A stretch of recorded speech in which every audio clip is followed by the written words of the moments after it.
Pronto, agora no YouTube. A gente conseguir passar, né? No YouTube eu mostro planilha, ferramenta, passo a passo, mostro tudo pra vocês. É esse o objetivo. Agora, garota, bora lá. Oi, oi pra quem tá no YouTube aí. Muito obrigado, seja muito bem-vindo. Marido tá deixando um cafezinho aqui pra mim, gente, coisa linda. Bora voltar.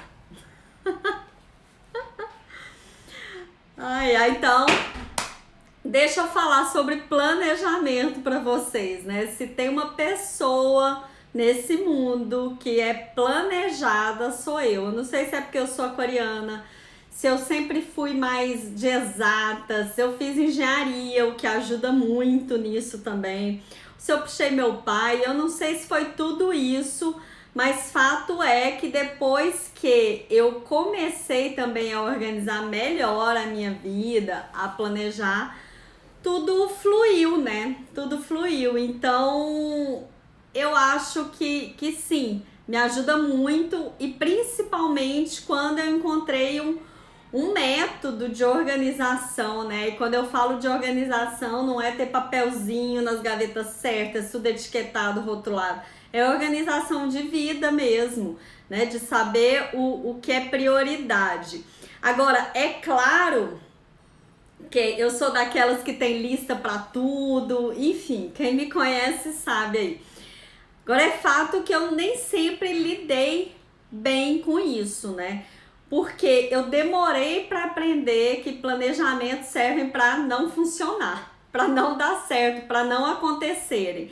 Eles servem para te alertar e você reagir antes da merda acontecer, né? E quando eu ficava frustrada porque esses desvios aconteciam, eu ficava travada, eu não avançava. Quando eu identifiquei que o planejamento serve justamente para a gente aprender a lidar com esses desvios, porque, claro, nem tudo depende da gente, é que tudo funcionou melhor ainda. Vou contar para vocês, por exemplo, quando eu fui trabalhar em Angola.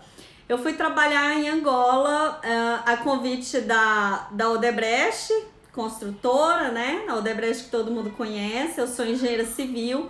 Então, aquilo para mim foi um carimbo de sucesso na carreira, tá trabalhando fora do país, numa puta empresa, porque apesar de tudo que aconteceu aí, é uma puta empresa sim, com tudo redondo e eu aprendi demais lá.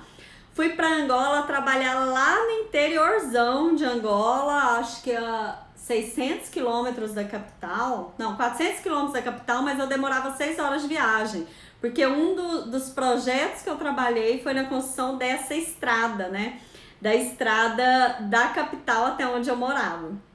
Então, grande parte do tempo que eu tive lá, essa estrada era de terra, demorava 6 horas para ir para a capital, fim de mundo, né, aquela África que a gente vê nos documentários, né, que a gente chega com o carro e a criançada vem em cima do carro, bem aquela África que você vê na televisão, é a que eu fui trabalhar, porque assim como o Brasil, né, existem vários Brasis dentro do Brasil, existem várias Áfricas dentro da África, a minha era essa.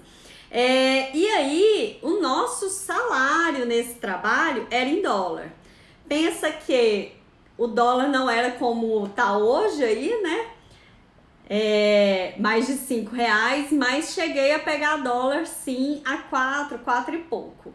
Então, o que eu ganhava já era muito bom, multiplicado pelo dólar, aquilo era muito dinheiro, né? Para a idade que eu tinha, para o momento que eu estava na minha carreira, era muito dinheiro. E aí, desde que eu soube desse trabalho, que eu aceitei, enfim, eu resolvi fazer um planejamento financeiro. O que eu ia fazer com aquele dinheiro? E aí me planejei, né? Vou ficar lá 5 anos. Nesses 5 anos eu vou juntar X. Quando eu voltar para o Brasil, eu vou fazer isso, aquilo com esse dinheiro. Esse foi o planejamento, planilhado, bonitinho, pensado. Duas coisas aconteceram no meio do caminho. Primeiro, eu não tinha muito o que fazer em Angola a princípio, lá onde eu morava. Então eu comecei a gastar muito desse dinheiro com a internet. Eu comprava pela internet, eu tinha direito de vir ao Brasil a cada 2 meses, então eu comprava para entregar aqui. E aí, um dos meus passatempos era gastar na internet. E além disso, com o passar do tempo, eu fui vendo que a minha vida ali não era resumida a trabalho, que eu podia aproveitar. E aproveitar, inclusive, foi o que eu fiz conhecendo meu marido lá. E a gente aproveitou muito, a gente passeava, a gente viajava e tudo lá era muito caro. Então, um dos desvios que eu tive foi de eu não economizar como eu tinha imaginado. Eu fui imaginando que eu ia só para trabalhar, mas eu aproveitei a vida, né? E aproveitar a vida inclui... Opa! Tá me ouvindo agora, Marcelo? Me conta aí quem tá no YouTube se tá normal o som.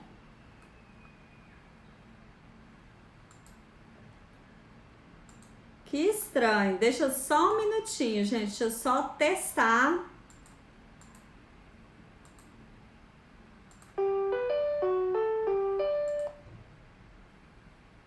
Alô, alô, tudo ok? Marcelo, aqui pra mim parece ok. Me confirma, tá? Bom, aí como eu tava contando, o planejamento não deu certo por 2 motivos. Primeiro que eu gastei e economizei menos do que eu imaginava, porque eu comecei a aproveitar a vida e comecei a usar esse dinheiro, né? E segundo lugar, porque ao invés de 5 anos, eu fiquei lá quase 2 anos. Então, foi um planejamento que nesse sentido não dependia de mim, né? A obra paralisou, a Angola entrou em crise, o barril de petróleo caiu, o valor do barril de petróleo, e essa era uma das bases de moeda deles.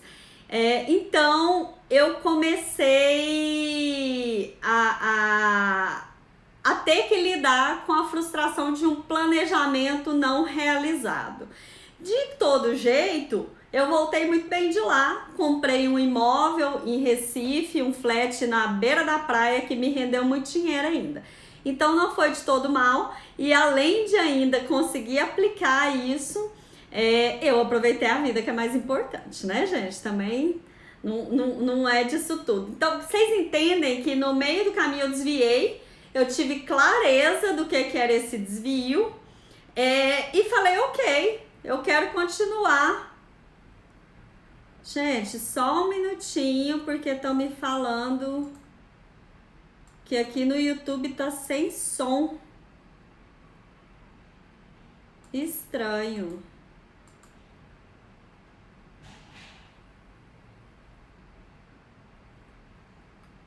Muito estranho. Bom, bora lá. Deixa eu mudar aqui o microfone.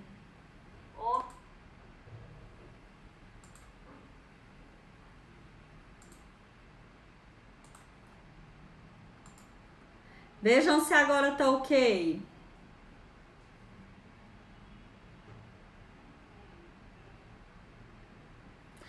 Bom, voltando. Por que eu tô te contando isso? Porque planejamentos não existem para acontecerem exatamente como você planejou. Ele serve para te mostrar no meio do caminho o risco que você está correndo, serve para você identificar quais são esses desvios, serve para você ter clareza de quais são eles para poder agir com antecedência e não só depois do que acontece, né? Então, se lá no meu planejamento, lá na vida em Angola, eu não tivesse colocado que vou economizar X% ao mês, e que por esse período, por 5 anos, era uma das minhas premissas, eu ia ter tanto, eu não ia saber identificar também que isso não aconteceu, por que não aconteceu. Então serve para isso o planejamento, né? Gente, estou muito encucada aqui com o Marcelo falando que no YouTube tá sem som ainda. Bom, Marcelo, não vou parar a live para resolver isso. Você pode me acompanhar no Instagram, então. E aí, gente, o vídeo vai ficar salvo no YouTube. Depois vocês vão poder acompanhar o material que eu vou apresentar aqui também, tá? Então, pensa comigo. Se você tem um objetivo, você traça aí, né? Eu estou no ponto A, como chegar no ponto B.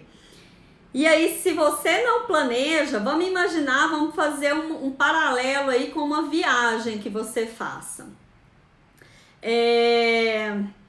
Quem tá no Instagram aí, me faz um favorzinho antes de eu te contar desse paralelo. Tira um print e posta no seu stories da nossa live, chamando seus amigos, ou vai lá no aviãozinho aqui embaixo, ó. E envia essa live para seus amigos, de preferência aqueles que estão com a bolinha verde, que significa que eles estão online agora, estão aí zapeando à toa, já indica a live para ser mais produtiva essa tarde deles. Bom, então vamos imaginar aí que você está numa estrada, fazendo uma viagem qualquer de carro, né? Aí no meio dessa viagem, se você não planejou, você fica sem combustível porque você achou que ia ter um posto de gasolina ali no meio e não tem. Você fica com vontade de fazer xixi, não encontra um lugar para isso. O filho começa a chorar no banco de trás. Você estava contando com a internet para poder conectar o som do carro e ouvir uma musiquinha daquelas de estrada e não tem internet. Enfim. Tudo dá errado, tudo dá errado.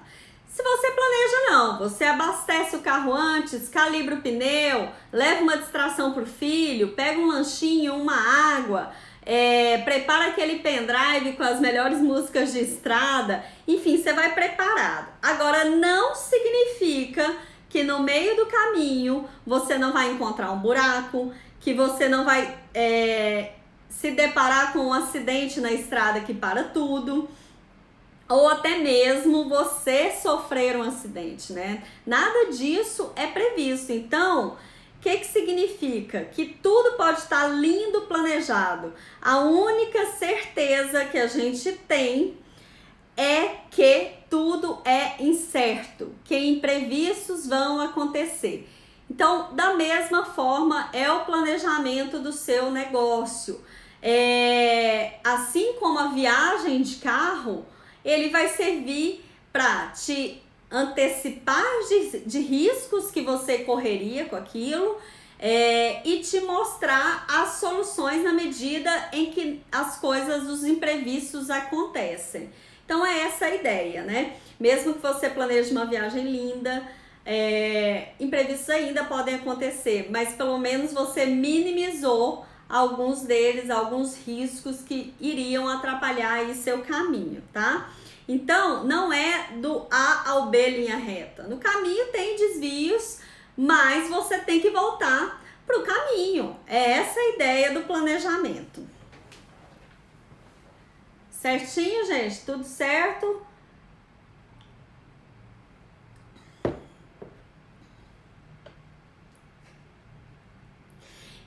E é engraçado isso, né? A gente tem tanta certeza que imprevistos vão acontecer, né?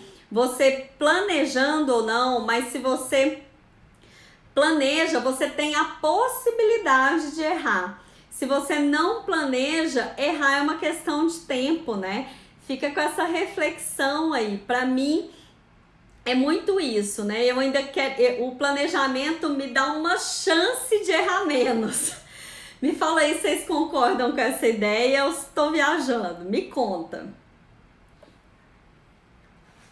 E aí, além disso, né? Se a gente falou que lá na estrada, para chegar ao ponto B, eu vou me planejar com combustível, com lanche, com água, com pendrive, com distração para o filho, isso tudo são recursos que eu vou precisar para esse caminho.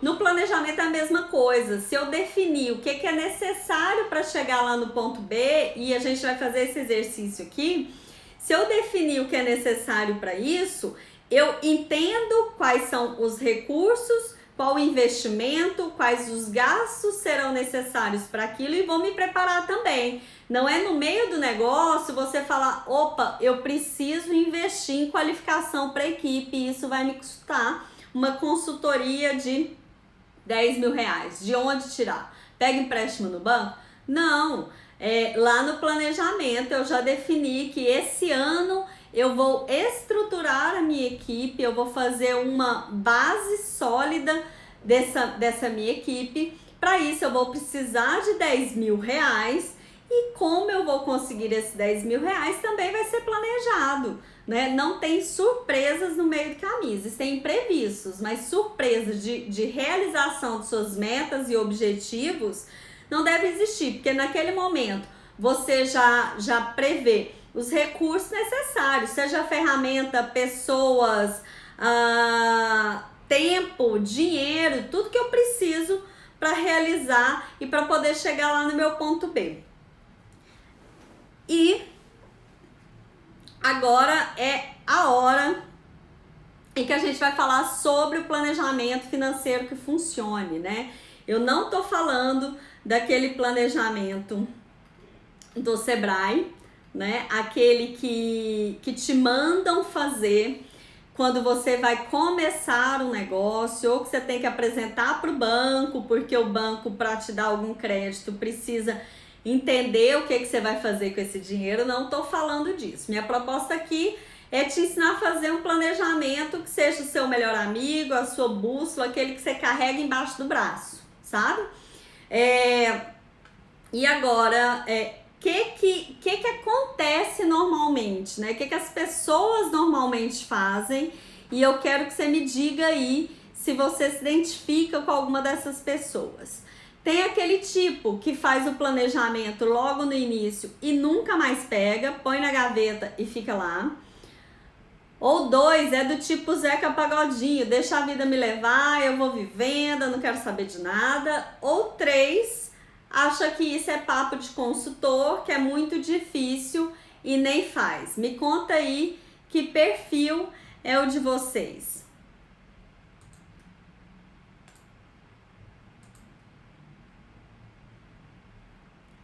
1, 2 ou 3? Quem é que se identifica? Esses são os que eu mais encontro no meu dia a dia aí, viu? Principalmente aquele que fez no início do negócio, nunca mais mexeu. O tipo Zeca Pagodinho, deixa a vida me levar, eu até não encontro muito não, porque donos de negócio têm a boa intenção de fazer tudo correto, né? E aí, como que a gente resolve isso, né? Primeiro, você precisa entender qual é a aplicação prática de um planejamento financeiro, que não é só para conseguir dinheiro no banco. O planejamento financeiro, em primeiro lugar, ele te possibilita ter previsibilidade. Então, você vai entender quais são os recursos necessários para aquele seu objetivo, vai entender qual é a necessidade de dinheiro ou de capital de giro para negociar os vencimentos ou antecipar recebíveis, né? Vai faltar caixa, vai faltar dinheiro para pagar a conta, então eu vou negociar tanto recebimentos quanto pagamentos. Identificar se existe um descasamento de caixa no seu negócio, isso é muito comum. Eu já falei várias vezes aqui que o que quebra empresa no Brasil não é falta de investimento, não é pagamento de imposto alto. O que quebra empresa no Brasil é falta de capital de giro, que é esse descasamento de caixa. Então você vai conseguir enxergar isso na medida em que você projeta como vão ser os seus próximos meses aí e agir com antecedência. Além disso, se você tem equipe, o momento do planejamento financeiro, na medida em que você os envolve nisso, é uma ótima forma de abrir um canal de comunicação com toda essa equipe também, né? Um canal de comunicação aberta, que pressupõe muita transparência, envolve todo mundo nisso e, claro, aumenta o engajamento deles na realização dos projetos da sua empresa. Nesse sentido também, na medida em que a equipe entende que existe uma meta de gasto, um parâmetro para isso e que isso vai ser controlado, automaticamente, de forma orgânica, há uma redução de gastos, né? Tem menos desperdício, eles sabem que esse gasto agora é direcionado e é controlado no acompanhamento que você vai fazer do planejamento. Além disso, você consegue mensurar os resultados e avaliar a eficiência, seja da sua empresa, seja de você como dono do negócio e seja da sua equipe. Então você consegue enxergar esses números aí e entender como que cada um está saindo nesse negócio. E por fim, não menos importante, você consegue ajustar os desvios e ter a clareza. Isso é muito importante. Lembra do exemplo que eu dei lá de Angola? Eu tinha clareza de onde eu estava errando no meu planejamento financeiro para juntar aquela grana e voltar para o Brasil. E decidi mesmo assim que ia continuar, que eu queria aproveitar a vida, que eu não estava ali só para trabalhar. Beleza, se eu tenho essa clareza, eu refaço meu planejamento porque eu mudei o cenário, eu mudei o meu objetivo. Então, o importante aqui é, no meio do caminho, ajustar esses desvios e ter clareza da causa deles, né? E essa clareza pressupõe até que você vai agir a respeito, né? Fazer um plano de ação aí, considerando a correção desses desvios e a otimização de tudo isso. Deixa eu compartilhar aqui com vocês do YouTube o material de hoje. Então a gente falou aí da importância, né? Para que serve? Será que preciso mesmo fazer um planejamento financeiro? Gente, eu sei que tem muito estigma em relação a isso, né? De gente primeiro que acha que é difícil ou que acha que não serve para nada. Mas eu acabei de te dar aqui exemplos práticos de como que isso pode te ajudar no seu dia a dia, não é na teoria, né? Te ajuda a ter previsibilidade, te ajuda a ter um canal de comunicação aberto com a sua equipe, com todos os envolvidos, te ajuda a controlar e reduzir gastos na medida que existe um teto para isso. Você consegue mensurar resultados da empresa, de você como dono do negócio e da equipe também, avaliar a eficiência de todo mundo. E consegue ajustar esses desvios antes que eles aconteçam, tá? Isso tá tudo apresentado aqui no material que depois da live eu vou compartilhar direto lá no canal do Telegram. Então, se você quiser um resumo para acompanhar e no momento em que você for executar esse planejamento, você ter como referência, já vai lá pro Telegram que eu vou passar lá. O Telegram tá no Linktree, na minha bio tem o link pro Telegram. Mas fica aqui comigo por enquanto. Quem tá aí no Instagram, joga um coraçãozinho já pra eu poder continuar aqui. Bom, e aí o primeiro planejamento que a gente tem que falar antes do financeiro é o planejamento estratégico, tá? Planejamento estratégico é aquele momento em que você vai parar e pensar no que você quer para sua empresa, né? Esse ano, onde eu quero que minha empresa esteja daqui 5 anos, tá? Para chegar lá, o que eu vou colocar como meta ano a ano? Como que vai ser cada degrau dessa escadaria até eu chegar lá onde eu desejo daqui a 5 anos? Dentro desse ano, né, como meta principal, como objetivo principal, o que eu posso desdobrar por trimestre, por bimestre, por semestre, por mês que seja. E aí esse desdobramento vai depender de que meta vai depender dos recursos que você tem para isso, vai depender da sua disponibilidade para isso, mas é importante você desdobrar essas metas em micrometas, e até para poder comemorar, né, gente? Não tem nada mais motivador do que você poder comemorar uma meta cumprida. Então, desdobre em micrometas e vai galgando passo a passo a conquista disso tudo. Deixa eu acender a luz aqui. Beleza. Essas metas, elas têm que ser Smart. O que significa o Smart? Ela tem que ser específica, mensurável, atingível, relevante e temporal. Vou dar um exemplo aqui para vocês. Vamos supor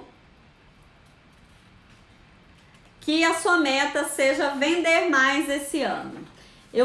Minha meta é vender mais esse ano, Elisa, porque eu quero ganhar mercado, eu quero ter mais clientes, e depois eu vou criar uma esteira de produto para esses clientes.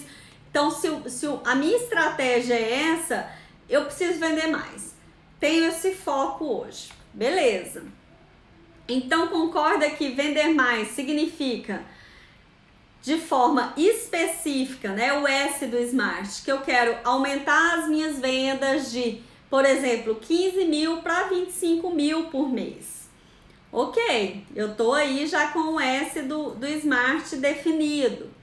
E o M, o que é mensurável para isso? Olha, dentro dessas vendas, eu vou considerar total de vendas, desconsiderando aí devoluções e trocas, ok? Eu já tô conseguindo mensurar. O que é atingível? Será que 25 mil é muito desafiador? É possível ou não é? Será que eu tenho que ajustar esses 25 mil de repente para 22 mil? Que nós estamos falando aí de aumentar 10 mil, né? Será que é possível? Opa, mas a gente não tá falando em quanto tempo isso. Vai que os 25 mil é para daqui 2 anos, 5 anos. Entende que o tempo é muito relevante aí. E além disso, eu tenho o R do Smart, que é o relevante. É importante? Só vender basta? Não, gente, só vender não basta. Eu já provei para vocês que se, por exemplo, seu preço de venda estiver errado, você vender mais só vai aumentar o seu prejuízo, seu buraco só vai aumentar, não adianta só vender mais. Então, nesse momento eu identifico aqui que só vender não basta. Eu também vou ter que criar uma meta de lucro, de identificação dos meus resultados também, né? Ver se o vender mais não está representando ter mais prejuízo também. E aí, para completar, eu preciso colocar isso no tempo. Opa, então eu defini lá que os meus 25 mil eu vou conseguir de faturamento em 6 meses, certo?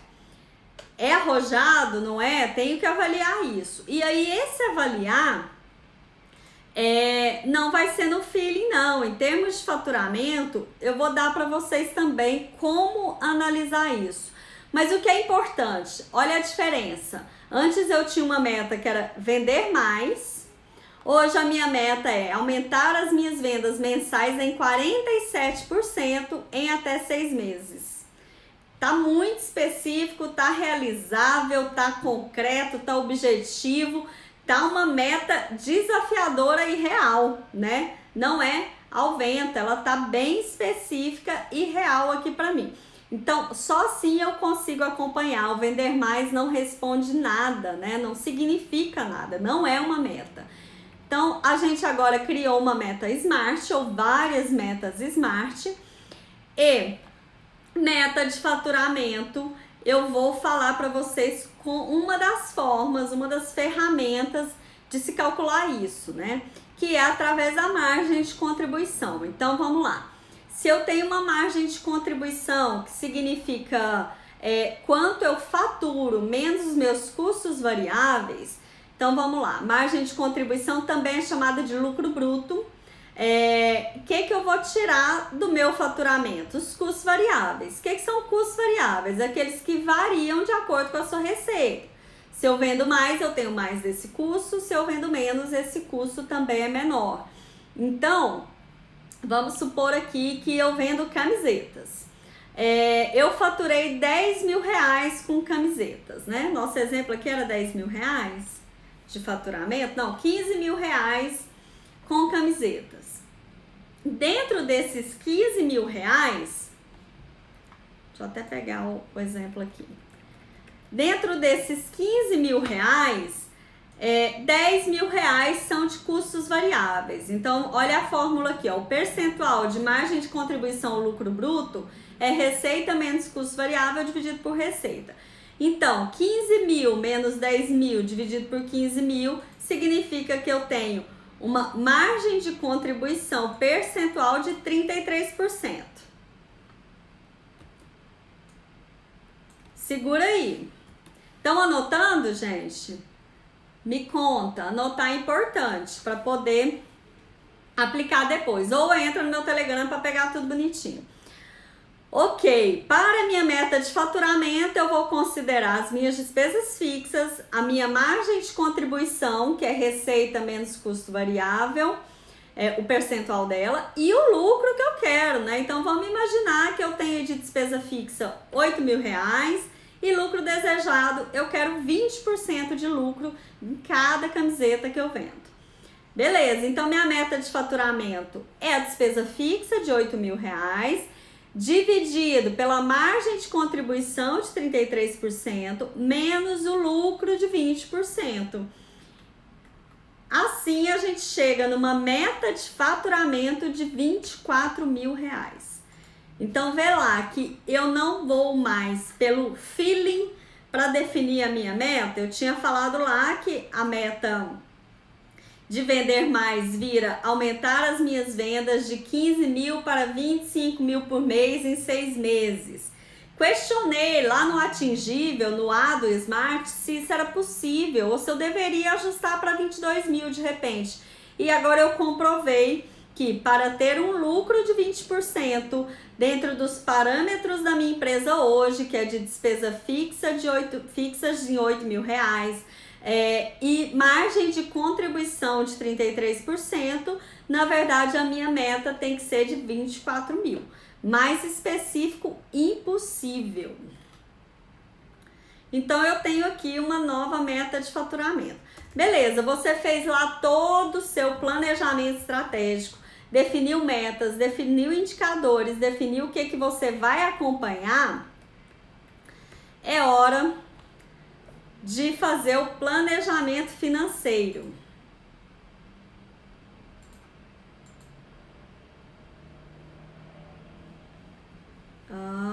Deixa eu só...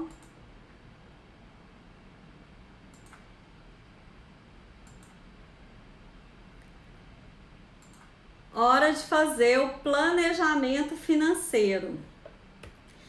Dentro do meu planejamento financeiro, eu tenho algumas possibilidades. A gente tem muitos tipos de planejamento financeiro, mas eu vou me ater aqui. Hora de fazer o planejamento. Opa, olha lá no YouTube. Voltou o som, viu, gente? Quem quiser ir para lá agora vai poder ver o material. Hora de fazer o planejamento financeiro. E aí, as duas possibilidades, dois tipos mais comuns são o com base histórica ou o BZ, que é o, deixa eu digitar aqui, orçamento base zero. O que isso significa? Significa que se você tem uma empresa, né, que está em operação, você já tem dados e informações sobre esse negócio, você vai usar a base histórica. O orçamento base zero, ele é usado nas seguintes situações. Ou se você está no início, não tem base histórica, ou se você tem uma empresa, mas não tem controle, não tem informações para fazer esse orçamento, ou numa mudança drástica de cenário, em que eu preciso, sabe, implodir e começar do zero, como esse momento agora. Não adianta nada a sua base histórica para o momento que a gente está vivendo de quarentena. Você tem que começar do zero, né, com uma nova realidade aí que se colocou, né? Então, e não necessariamente é um momento de crise, pode ser só uma mudança do seu modelo de negócio, uma mudança geral na empresa, em que nada do que você tinha como histórico faz sentido mais. Aí você começa faz o orçamento base zero. Legal, já vi que muita gente migrou aqui pro YouTube. Ótimo, gente, me fala agora se o som tá ok, se tá tudo bem.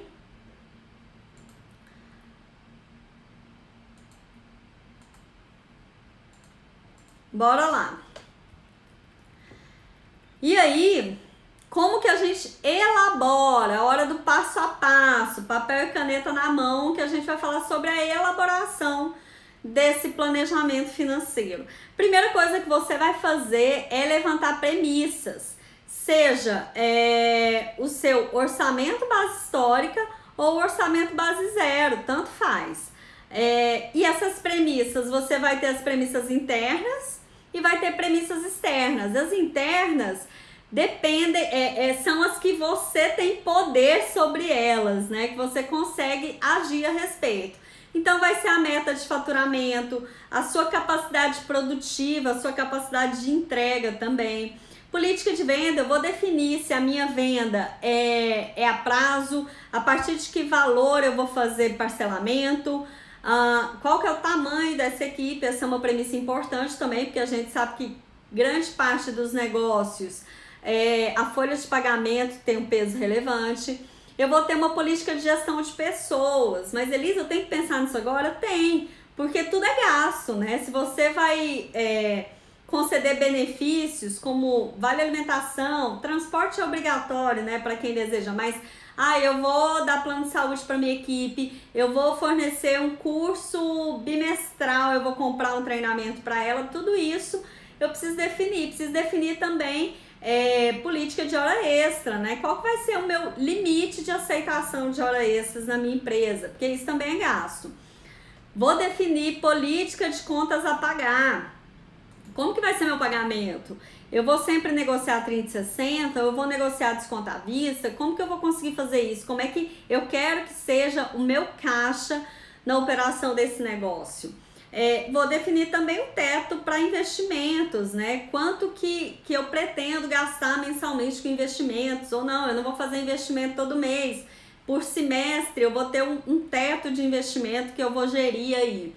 Essas são as premissas internas, né? Mas a gente também não pode esquecer que existem situações que não dependem da gente e que a gente tem que considerar, que são as externas. O que isso significa?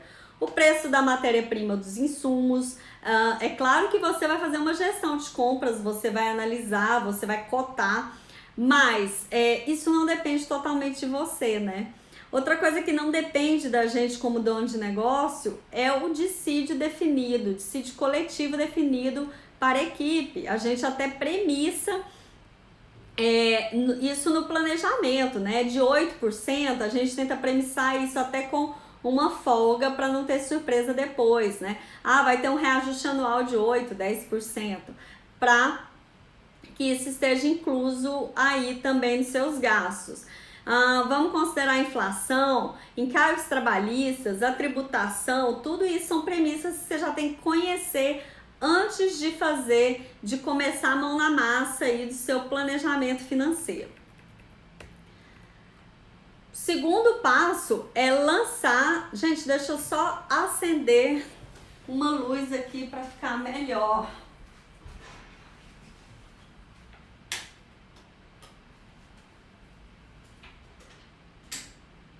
Opa!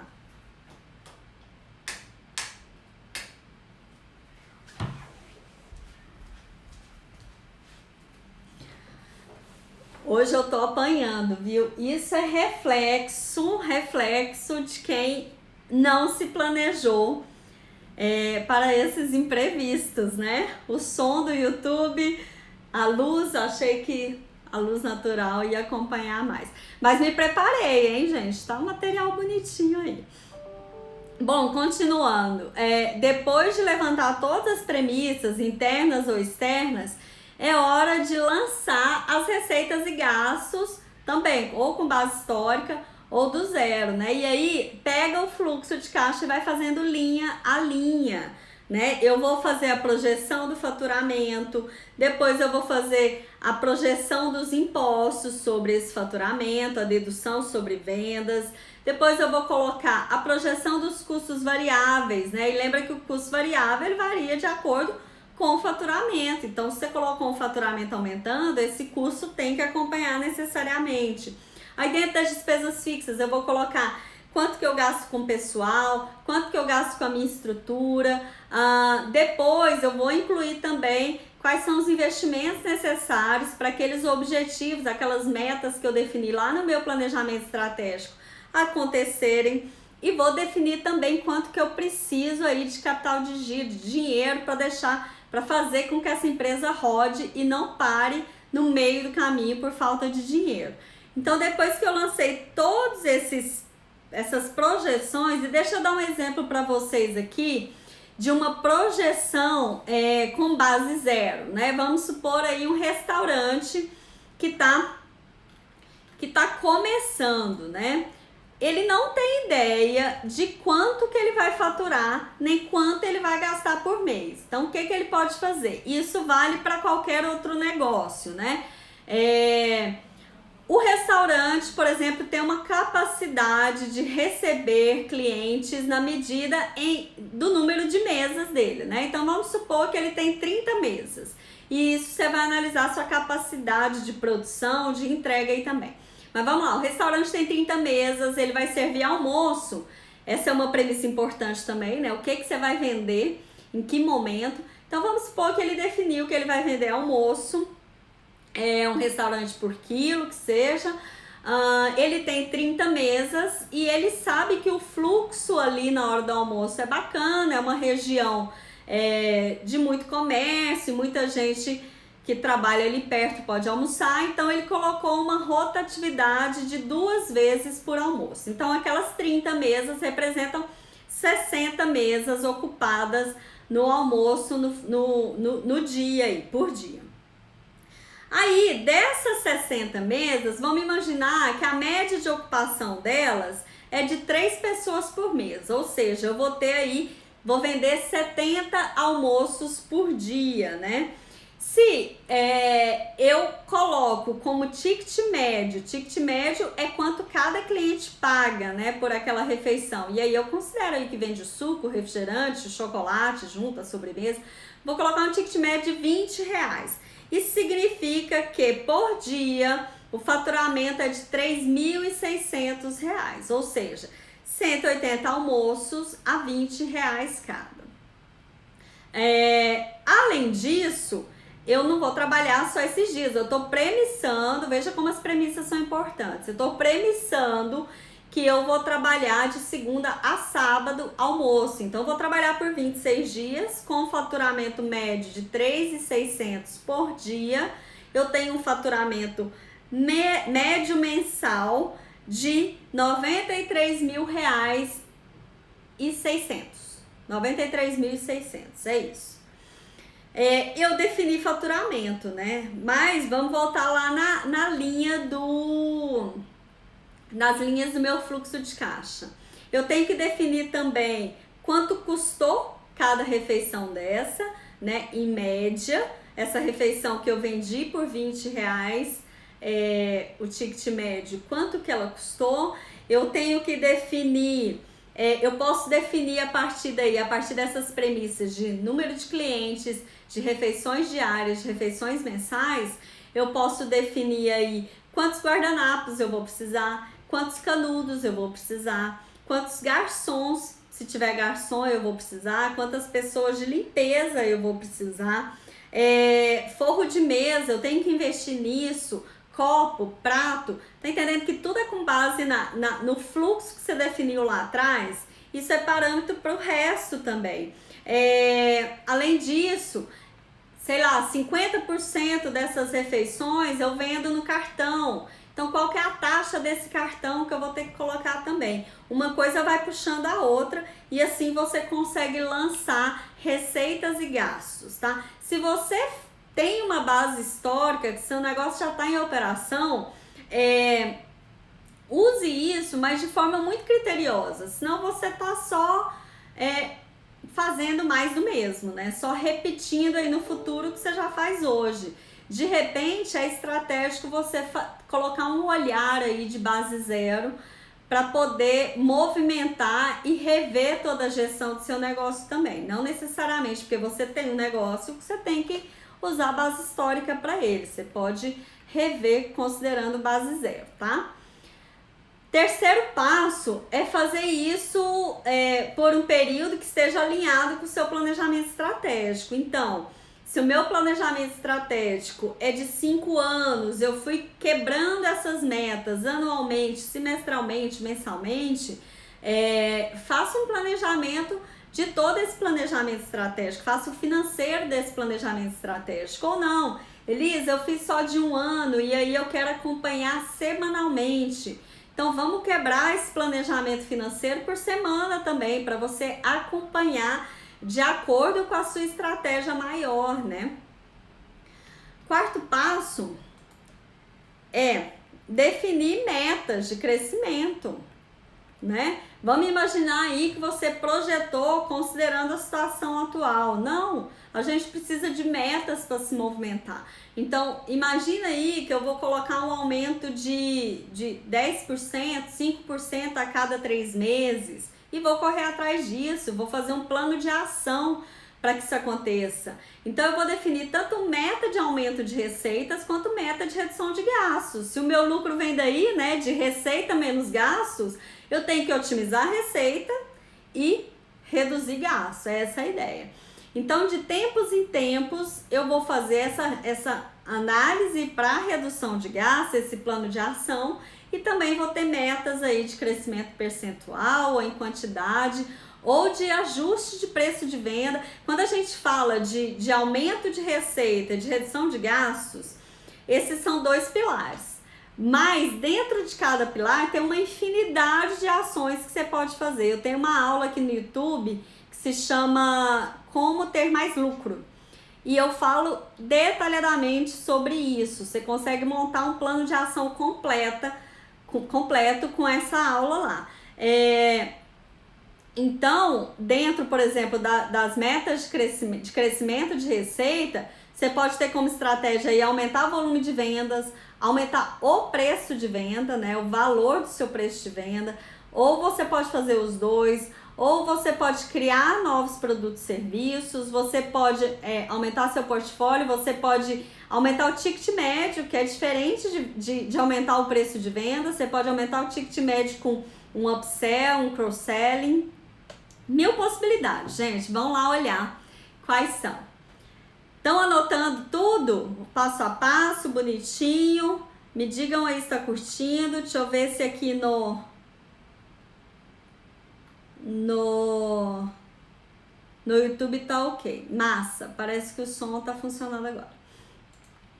Esse é o 4º passo. O 5º passo é cuidado para não ser otimista demais na previsão de faturamento ou de gastos.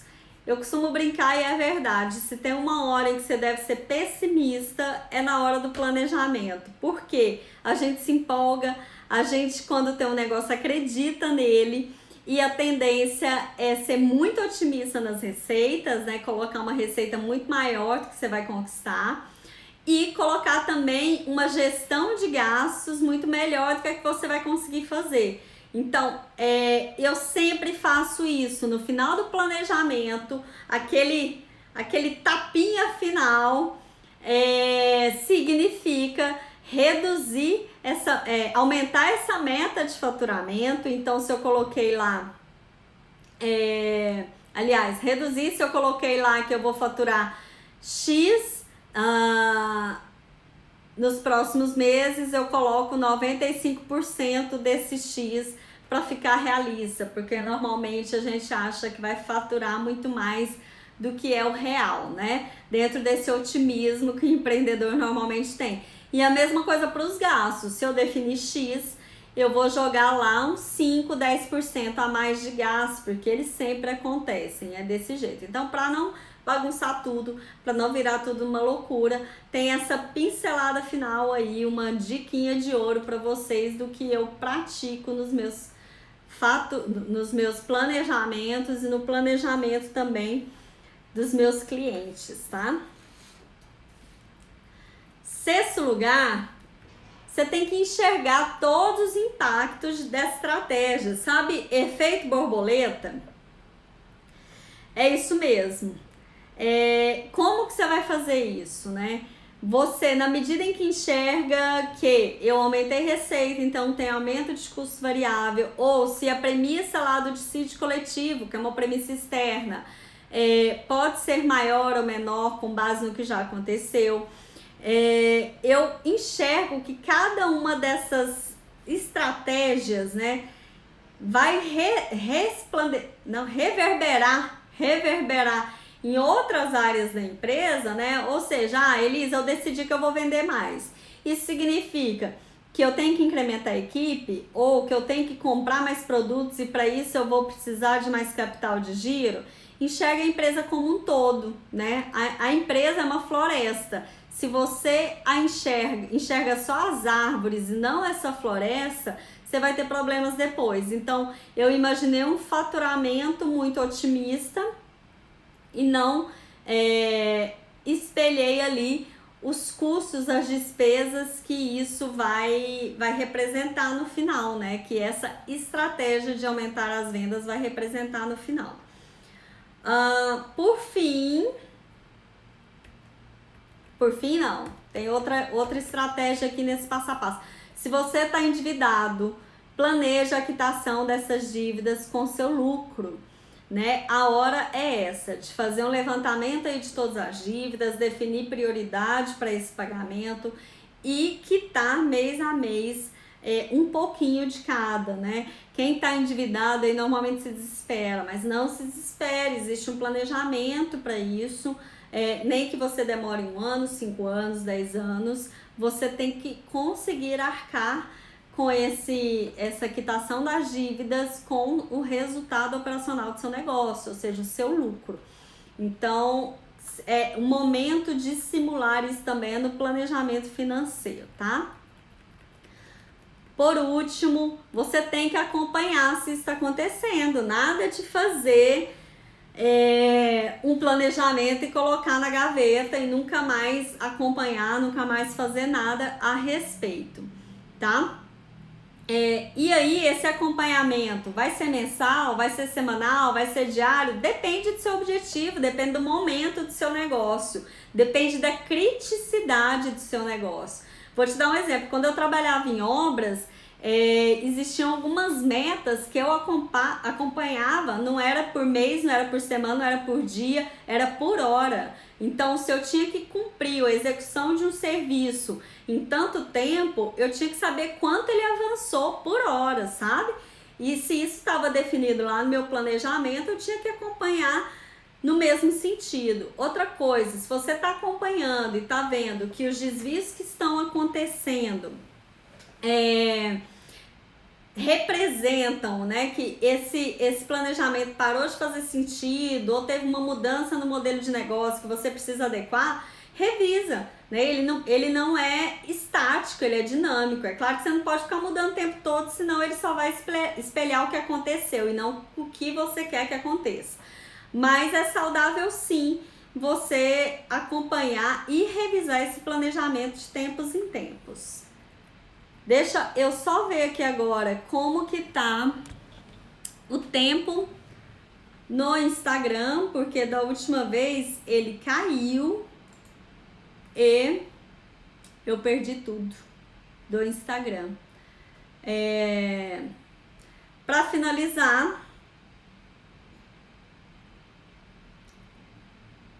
finalizar, deixa eu falar aqui sobre os maiores erros, né? Porque eu tô aqui para te alertar sobre o que você vai enfrentar aí na hora de fazer seu planejamento financeiro e já estou aqui para minimizar esses problemas.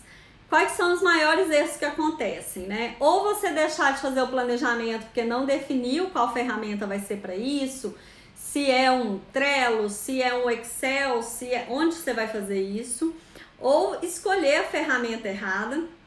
Então, escolha uma ferramenta que você tem mais intimidade, que você gosta. Tem gente que é mais papel e caneta, tem gente que é Excel, tem gente que é software, e a gente hoje em dia tem de tudo para isso, mas não postergue esse planejamento em função da ferramenta, tá? Faz o papel e caneta, depois transfere para algum lugar. Outro erro é achar que planejamento só deve ser feito neste ano. Não, gente. Você pode fazer em qualquer momento. Eu posso definir o de hoje até o final do ano, eu posso fazer um planejamento do hoje até julho do ano que vem, não tem problema nenhum. Você que define isso mesmo. Outro erro, não envolver todo mundo. Se você tem equipe, você tem que envolver todo mundo. Não adianta depois chegar e falar assim, fulano não cumpriu a meta. Que meta? Não tô sabendo. O que tá incluso nessa meta? Quais são os fatores, né?